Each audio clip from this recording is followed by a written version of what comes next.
টুনির কাছে আসি। টুনটুনি, কত দিনের এই ফুচকার দোকান? এটা আমার প্রায় 14 বছর হবে বয়স। ও, 14 বছর বয়স?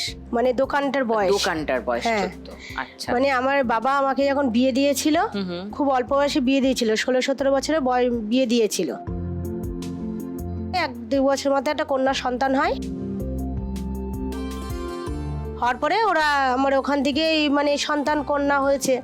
ওই ভালো মানে এই ঠিক করতো দেখি, মানে পছন্দ না, অত্যাচার করতো। এই করতে করতে মানে স্বামী, শ্বশুর বাড়ির লোকজন সবাই। কেন? মেয়ে হয়েছে বলে? মেয়ে হয়েছে বলে।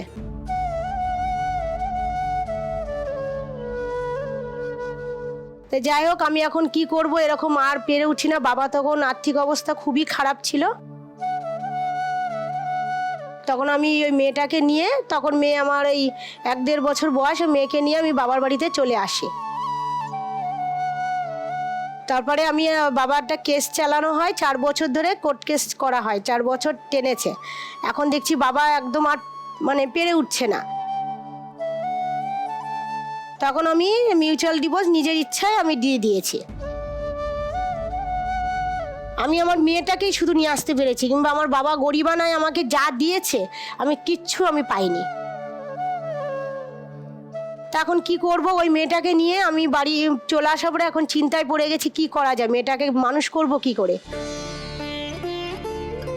তাই সেলাই করতাম বাড়িতে। সেলাইয়ের পাশাপাশি আমি একটা বাড়িতে রান্নার কাজ করতাম। রান্নার কাজ করার পরে এখন দেখছি এতেও মেয়েটাকে মানুষ করা যাবে না। মেয়েটার পড়াশোনা দিদি খুবই ভালো। আমার জীবন বিয়ে করে অল্প বয়সে যা নষ্ট হয়ে গেছে, আমি আমার মেয়েটাকে সেরকম চাই না। একদম। আমি মেয়েটাকে, আমি যা কষ্ট পেয়েছি আমার মেয়ে যেন তা পায় না। মেয়েটাকে আরো আমি মানুষের মতন মানুষ করতে চাই। ও যত অবধি পড়াশোনা দিদি করতে চায়, আমি তত অবধি ওকে পড়াশোনা করাবো। এক্স্যাক্টলি। তোমার মেয়ে এখন কত বড়? মেয়ে আমার এখন কলেজ 3rd ইয়ার পড়ছে। ও, এসেছে আজকে? হ্যাঁ, ওই যে মেয়ে এসেছে। কোথায়? ও হাই, ওর বয়স কত? আমার এই 21 হলো। তোমার নাম কি? সোমা দত্ত। সোমা। হ্যাঁ। কি নিয়ে পড়ছো? আমি নর্মাল আর্টস নিয়ে পড়ছি। আর্টস নিয়ে হ্যাঁ। পড়ছো। তো মানে 21 বছর আগে ও জন্মেছে, তাই তো? হ্যাঁ। তো 21 বছর আগে মেয়ে চাই না বলে তোমাকে ও সমেত বাড়ি থেকে বার করে দিল। হ্যাঁ হ্যাঁ। কিন্তু 21 বছরেও কি সবটা পাল্টেছে? মনে তো হয় না। যাই হোক, আশা করি সোমা বড় হয়ে বা সোমারা, ওদের জেনারেশন বড় হয়ে এগুলোকে ঠিকঠাক করবে আর কি। তোমরা যে ভুলগুলো করলে, বা তোমাদের বাবা মারা, আমাদের বাবা মারা যে ভুলগুলো করলেন, আমরা যে ভুলগুলো করলাম, যেন সোমারাও সেই একই ভুল না করে। সোমা, এই ভুলটা করো না। না না, কখনোই একেবারেই করো না। তোমার কি হওয়ার ইচ্ছা? আমার বলতে গেলে একটা বিজনেস আছে। আমি একটা হোম বেকারি চালাই, আমার নিজস্ব হোম বেকারি? হ্যাঁ। আচ্ছা। আমি বাড়িতে বসেই করি। এটা হোমমেড, পুরো ফ্রেশ কেক অ্যান্ড চকলেট। ওটা এখন আমি করছি, মানে মাধ্যমিক দেওয়ার পর থেকে টিউশন করি। টিউশনের পাশাপাশি আমি জিনিসটা মানে শুরু করেছি মাকে সাপোর্ট করার জন্য আর কি। মানে মা যেহেতু আমাকে দেখে, মাকেও তো কিছু হেল্প করা প্রয়োজন আমার, সেটা তো আমার দায়িত্ব, তাই না?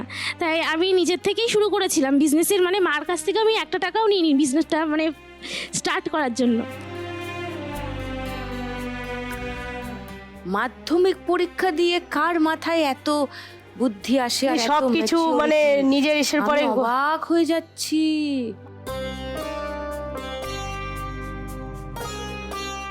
আমি বিজনেসটাও রান করেছি আমার, মানে আমি মার কাছ থেকে 1 টাকাও নিইনি। মানে যখন আমি টিউশন করতাম, সেই টিউশনের টাকাটা জমিয়ে জমিয়ে বিজনেসের 1-2 করে জিনিস কিনতাম। তুমি বাচ্চাদের পড়িয়েছো এর মধ্যে? হ্যাঁ, মাধ্যমিক দেওয়ার পরে ফার্স্টে আমি স্টুডেন্ট পড়াতাম, ছোট মানে পাড়ার আশেপাশের ছেলেপেলে এদের পড়াতাম। পড়াতে মানে যে টাকাটা হতো, টাকাটা জমিয়ে জমিয়ে তারপরে সেই কেকের বিজনেসের মানে সবকিছু কিনলাম, ওটিজি থেকে শুরু করে সবকিছু আমি নিজে থেকে করেছি, মায়ের কাছ থেকে কিছুই নিই। আমার মানে আমি চাই না আমার বাবাকে তো দেখিনি ছোটবেলার থেকে, আর আমি চাই না বাবাকে জানতেও চাই না। আমার কাছে মাই সবটা, মা আমার বাবা মাই।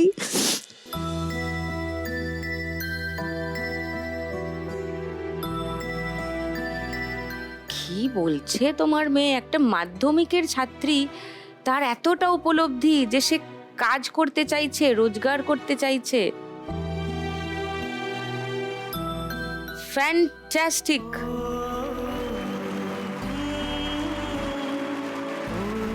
খুব ভালো, মানে তোমার মতো মেয়ে যে বাবা মা পাবেন তার আর জীবনে কোনো দুঃখ থাকবে না।